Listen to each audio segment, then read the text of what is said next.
Sir ഇപ്പം മലയാളികൾ പൊതുവെ ടി വി കാണുന്നതായിട്ട് നിർത്തിവെച്ചിരിക്കുക. ആളുകൾക്ക് സോഷ്യൽ മീഡിയ ഉണ്ട്, മൊബൈലുണ്ട്, ലാപ്ടോപ്പ് ഉണ്ട്, അതിനകത്ത് മുഴുകിയിരിക്കുക. അതുകൊണ്ട് തന്നെ വാർത്തയോ മറ്റ് സിനിമകളോ ഒന്നും കാണാൻ ആളുകൾക്ക് താല്പര്യം കുറവാണ്. സാറ് സാധാരണഗതിയിൽ ടി വി ചാനലുകളൊക്കെ കാണുന്ന ഒരാളാണോ? ഞാൻ ടി വി ചാനലില് അപൂർവം മറ്റേ മലയാള ചാനലുകൾ ഞാൻ കൂടുതലും കാണുന്നത് ഈ ഇംഗ്ലീഷ് ദേശീയ ചാനലുകൾ. അതിലെ ന്യൂസോ അനാലിസിസോ പ്രത്യേകിച്ച് ഈ വിദേശ വാർത്തകൾ ഒക്കെ ഉണ്ടല്ലോ. പാൽക്കി ശർമ്മ ഇല്ലേ, അവര് ചെയ്യുന്ന വിന്റേജ് എന്ന് പറഞ്ഞ പ്രോഗ്രാം വളരെ നല്ലതാണ്. നമ്മൾ വായിക്കുന്ന വാർത്തകളൊക്കെ തന്നെ വെച്ചിട്ടാണ് അവർ ചെയ്തുകൊണ്ടിരിക്കുന്നത്. അവരതിൽ നിന്ന് രാജിവെച്ച്, ഫസ്റ്റ് പോസ്റ്റിൽ നിന്ന് രാജിവെച്ച് സ്വന്തമായിട്ടൊരു പ്ലാറ്റ്ഫോം തുടങ്ങുന്നുണ്ട്. മലയാളത്തിൽ ഞാൻ മുടങ്ങിയാലും പിന്നീട് ഹോട്ട്സ്റ്റാറിൽ കാണുന്നത് ഒരു പരിപാടിയാണ് ഈ ഐഡിയ സ്റ്റാർ സിംഗർ ഇല്ലേ, പാട്ട് പരിപാടി. പാട്ടിനോടുള്ള താല്പര്യം കൊണ്ട് പിന്നെ പാട്ടിനെ പറ്റിയിട്ടുള്ള പല ഇൻഫർമേഷനും ഒക്കെ ഇതിനകത്ത് നമുക്ക് പുതിയതായിട്ട് കിട്ടുകയൊക്കെ ചെയ്യും. അപ്പോ പിന്നെ ഞാൻ കാണുന്ന ഒരു പരിപാടിയാണ് ഈ മഴവിൽ മനോരമയിലെ ഹിറ്റ് പ്രോഗ്രാം ഇല്ലേ. കേരളത്തിലൊരു ഏറ്റവും പ്രധാനപ്പെട്ട ഹിറ്റ് പ്രോഗ്രാമാണ് ഒരു ചിരി ഇരുചിരി ബമ്പർ ചിരി എന്നുള്ള പരിപാടി. ഇത് രണ്ടുമാണ് ഞാൻ മലയാളത്തിൽ ആകെ കാണുന്നത്. പിന്നെ മറ്റേ ചാനലുകളൊക്കെ മറിച്ച് നോക്കും.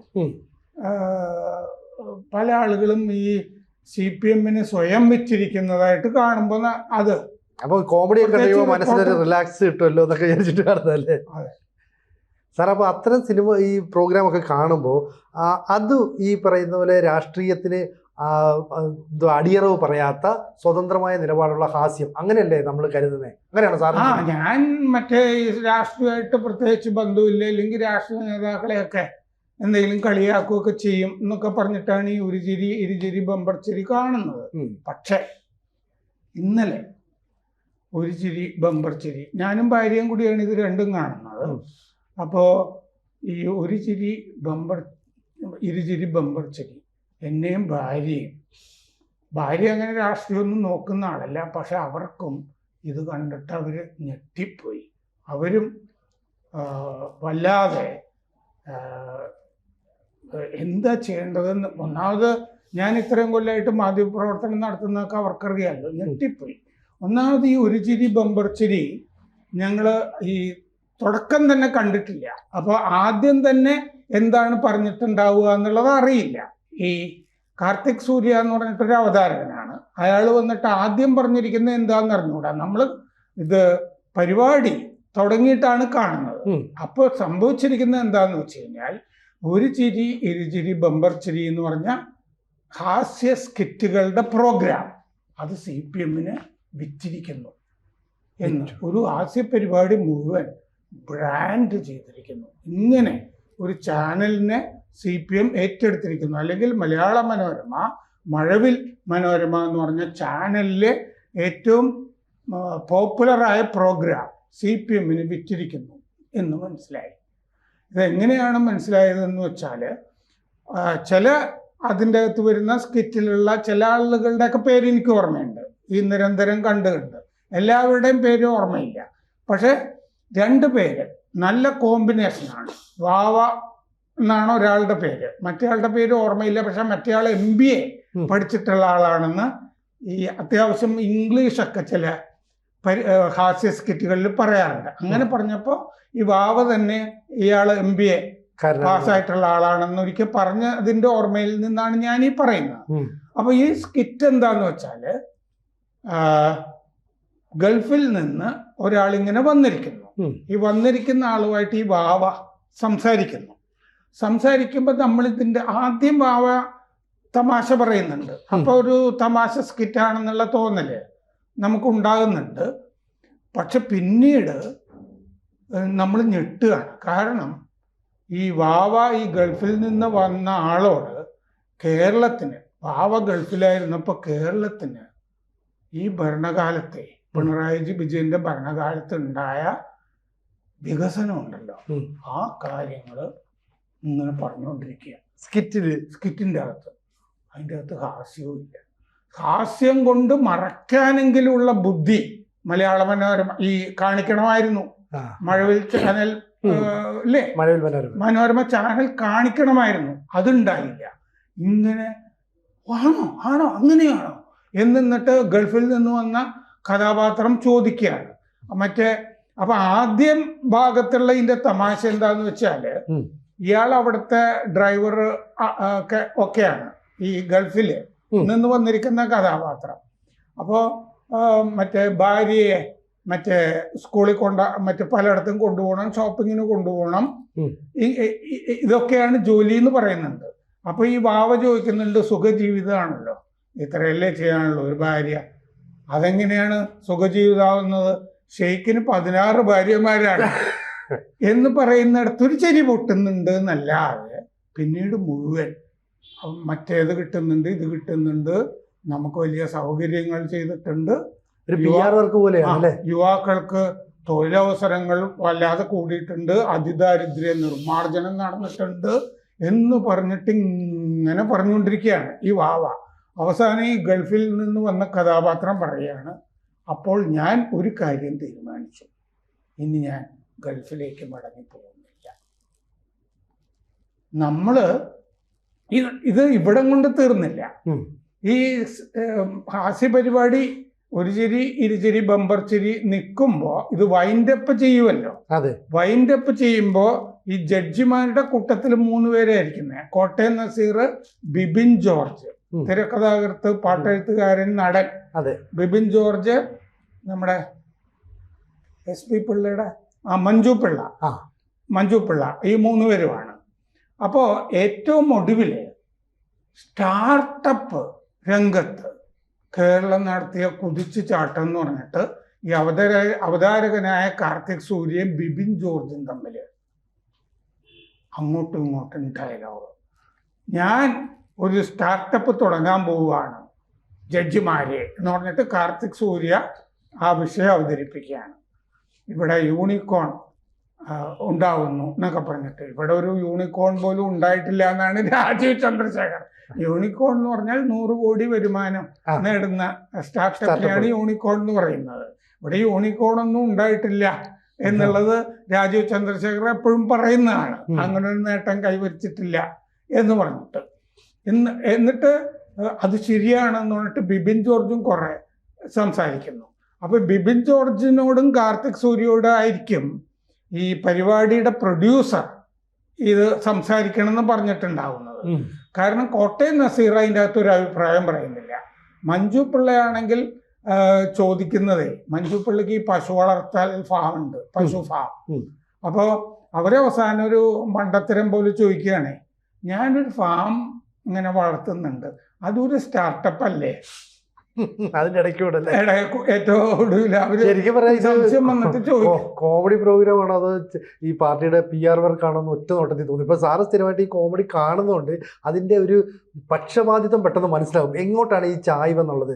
ഇത് ശരിക്കും പറഞ്ഞാൽ പ്രേക്ഷകരെ ഒരു വോട്ടിംഗ് രീതിയിലേക്ക് കൊണ്ടുവരാൻ വേണ്ടിയിട്ട് ഇലക്ഷൻ അടുത്തപ്പോൾ നടത്തുന്ന ഒരു സ്ട്രാറ്റജി ആയിട്ട് കണ്ടുകൂടെ ഇതിനെ? അതായത് നമ്മൾ സാധാരണ പത്രത്തിലും ഒക്കെ പരസ്യം ചെയ്യുന്നത് എങ്ങനെയാണ്, ഞങ്ങൾ ഇന്നെ ചെയ്തു, നിങ്ങൾ ഞങ്ങൾക്ക് വോട്ട് ചെയ്യൂ എന്ന് പറഞ്ഞിട്ട് പരസ്യം ചെയ്യുമല്ലോ. ചാനലുകളിലും വന്നിട്ട് നിങ്ങൾ ഇന്നത് ഞങ്ങൾ ചെയ്തു, നിങ്ങൾ ഞങ്ങളുടെ കൂടെ ഉണ്ടോ, ഞങ്ങൾക്ക് വോട്ട് ചെയ്യുക എന്ന് പറഞ്ഞിട്ട് പരസ്യം ചെയ്യാം. എനിക്ക് വിരോധമില്ല, ഞാൻ മാധ്യമ പ്രവർത്തകൻ എന്നുള്ള നിലയ്ക്ക് പരസ്യം കൊണ്ടാണ് ഇതൊക്കെ നിലനിൽക്കുന്നത്, ജീവനക്കാർക്ക് ശമ്പളം കൊടുക്കുന്നത്, ഇതിലൊന്നും നമ്മൾ ഇതിന്റെയൊക്കെ ബാധമാണ്. ഒരു ഇരുചിരി ബമ്പർ ചിരിയുടെ ഇടയ്ക്ക് 2 മിനിറ്റ് അല്ലെങ്കിൽ 1 മിനിറ്റ് നിങ്ങൾ CPM-ന് വോട്ട് ചെയ്യൂ എന്ന് പറഞ്ഞിട്ടൊരു പരസ്യം കാണിക്കുന്നതിൽ നമുക്ക് വിരോധമില്ല, തെറ്റില്ല. പക്ഷെ ഈ പരിപാടിയുടെ അകത്തൊരു സ്കിറ്റ് മൊത്തം അങ്ങനെ കാണിച്ചപ്പോ സാധാരണ ഈ പരിപാടിയുടെ അകത്ത് 3 ജഡ്ജിമാരും നിങ്ങൾക്ക് എത്ര കിട്ടി തിരിഞ്ഞു നോക്കൂ എന്ന് പറഞ്ഞിട്ടേ 5000, 15000, 50000 എന്ന് പറഞ്ഞിട്ട് പൈസ ഈ 3 സ്മൈലി തെളിയുന്ന പരിപാടിയൊക്കെ ഉണ്ട്. ആ സ്കിറ്റിന് എത്ര കിട്ടി എന്നുള്ള ചോദ്യം ഉണ്ടായില്ല എന്നാണ് എൻ്റെ ഓർമ്മ. ഇപ്പൊ സാർ ഈ പറയുന്നത് അനുസരിച്ചാണെങ്കിൽ ഇപ്പൊ സാർ പറഞ്ഞല്ലോ അതിനകത്തൊരു പോൾ നടത്തുന്നതിനെ കുറിച്ച് കുഴപ്പമില്ലാന്ന്. ഇപ്പൊ ബിനീഷ് കൊടിയേരി സോഷ്യൽ മീഡിയയിൽ ഒരു പോസ്റ്റ് ഇട്ടേക്കും, സാറ് ശ്രദ്ധയിൽപ്പെട്ട് കാണുമല്ലോ. അതായത് അതിനകത്ത് പറഞ്ഞേക്കുന്നത് മനോരമ ന്യൂസിന്റെ ഒരു പോള്, മനോരമ ന്യൂസിന്റെ ഒരു പോള്. അപ്പൊ ഈ മനോരമ സർവേ, ഈ സർവേയിൽ ആദ്യം കാണിക്കുന്നത് പിണറായി വിജയൻ 25.1, പിന്നെ ഈ വി ഡി സതീശൻ 21.1. അതായത് മുഖ്യമന്ത്രി സ്ഥാനത്തേക്ക് ആരാണ് സാധ്യത.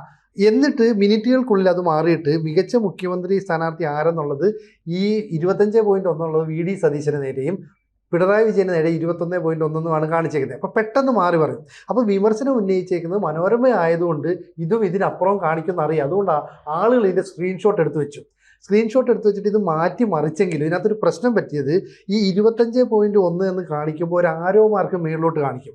അതിനെക്കാട്ടിയും കുറച്ച് താഴെയാണ് രണ്ടാമത്തെ ആളുടെ ആരോ മാർക്ക്. അപ്പം ഉയർന്ന വോട്ടിംഗ് പാറ്റേൺ കിട്ടുന്ന ആൾക്ക് ഉയർന്ന ആരോ മാർക്ക് കാണിക്കും. പക്ഷേ ഈ മനോരമ ഇത് മാറ്റിയപ്പോൾ പിണറായി വിജയന് കുറഞ്ഞ വോട്ടിംഗ് പാറ്റേൺ 21.1, വി ഡി സതീശന് 25.1. പക്ഷെ അപ്പോഴും ഈ ആരോ മാർക്കുണ്ടല്ലോ അത് കുറഞ്ഞു നിൽക്കുന്ന ആൾക്കാണ് കൂടുതലായിട്ട് കാണിച്ചിരുന്നത്. ആ ചിത്രം നമുക്ക് പ്രേക്ഷകരെ കാണിക്കാം. അപ്പോൾ ഇതിൽ നിന്ന് മനോരമ ഏതാണ്ട് പൂർണ്ണമായിട്ടും LDF അനുകൂലമായിട്ട് നിൽക്കുന്നു.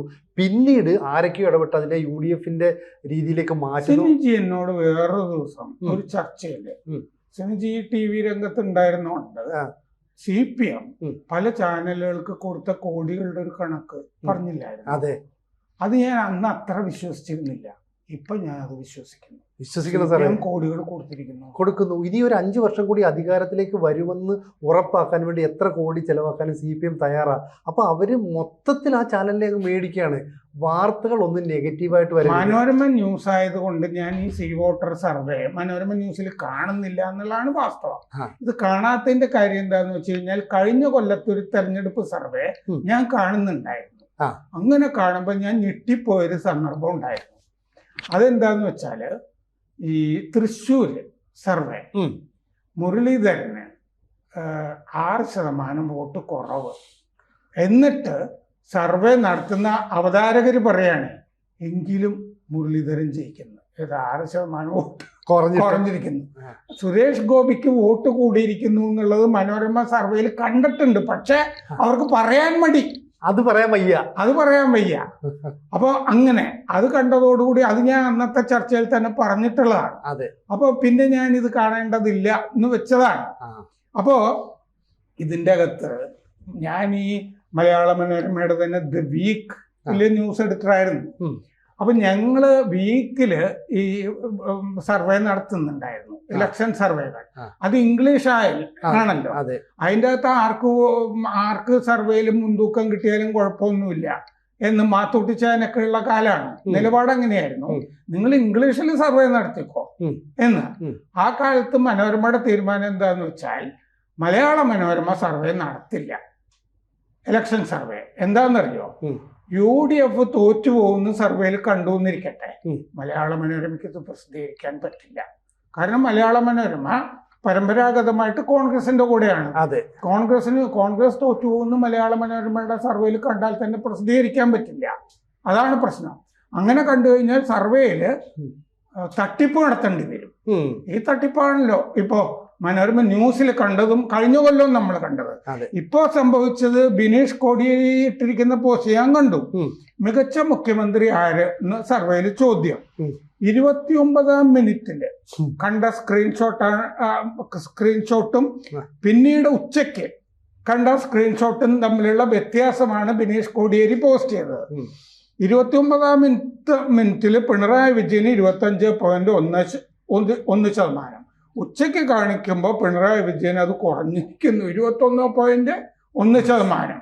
പക്ഷെ അപ്പോഴും ആരോ മാർക്ക് വിജയന്റെ. അതെ, സതീശന് രാവിലെ 21.1%, ഉച്ചയ്ക്ക് നോക്കുമ്പോൾ 25.1%. അപ്പോൾ ഇതെങ്ങനെ മാറിമറിയുന്നു? സർവേ ഒറ്റ തവണയിലേ നടത്തിയിട്ടുള്ളൂ, അതിൽ ഒറ്റ സംഖ്യയല്ലേ ഉള്ളൂ. രാവിലെ ഒന്നും ഉച്ചയ്ക്കൊന്നും ത്രിസന്ധ്യക്ക് വേറെ ഒന്നും അങ്ങനെ വരുമോ? അങ്ങനെ വരില്ല. ഞാനും ഈ പറയുന്നത് മനോരമ ന്യൂസിൽ ജോലി ചെയ്ത ഒരാളാണ്. അതുകൊണ്ട് എനിക്ക് മനോരമയുടെ ആ സ്ട്രാറ്റജി എന്താണെന്ന് കൃത്യമായിട്ട് മനസ്സിലാവും. പക്ഷേ ഇവിടെ ഈ നിഷ്പക്ഷ വോട്ടർമാരല്ലല്ലോ ഈ സർവേ പങ്കെടുക്കുന്നത്. മനോരമ ന്യൂസിൻ്റെ ഒരു പോളിംഗിൽ പങ്കെടുക്കണമെങ്കിൽ അത് ആരായിരിക്കുമെന്ന് നമുക്കെല്ലാം ഊഹിക്കാവുന്നതാണ് സ്വാഭാവികമായിട്ടും. ഇനി അങ്ങനെയാണെങ്കിൽ കൂടിയും പിണറായി വിജയന് ഏതാണ്ട് കഷ്ടിച്ച് 4% കുറവ് മാത്രമേ VD സതീശനുമായിട്ടുള്ളൂ. അങ്ങനെയാണെങ്കിൽ 4% വ്യത്യാസം പിണറായി വിജയൻ ഒരു ഭീഷണിയല്ല. ചുരുക്കം പറഞ്ഞാൽ മനോരമ ഈ സർവേയിലൂടെ വ്യക്തമാക്കുന്നത് അടുത്ത 5 വർഷവും LDFന്റെ നേതൃത്വത്തിലുള്ള സർക്കാർ വരും എന്ന് പറയാതെ പറയും. അവര് മനസ്സിലായത് അങ്ങനെയല്ല. അവര് CPMന്റെ കയ്യിൽ നിന്ന് കോടികൾ മേടിച്ചിട്ടുള്ളത് കൊണ്ട് രാവിലെ പിണറായി വിജയൻ 25-1 കാണിച്ചു. അത് കഴിഞ്ഞപ്പോ മറ്റേ കോൺഗ്രസ്സുകാർ വിളിച്ചിട്ടുണ്ടാവും, നിങ്ങൾക്ക് ഞങ്ങൾ ഇത്രയും കാശ് വന്നല്ലേ, എന്നാ അപ്പൊ ഉച്ചക്ക് സതീശന് ഷിഫ്റ്റ് ആയിരിക്കും. ഇതാണ് മാധ്യമ വ്യഭിചാരം. കൂടുതൽ വാർത്തകളും വിശേഷങ്ങളും നിങ്ങളിലേക്ക് എത്താൻ ABC മലയാളം സബ്സ്ക്രൈബ് ചെയ്യുക, ബെൽ ബട്ടണും അമർത്തുക.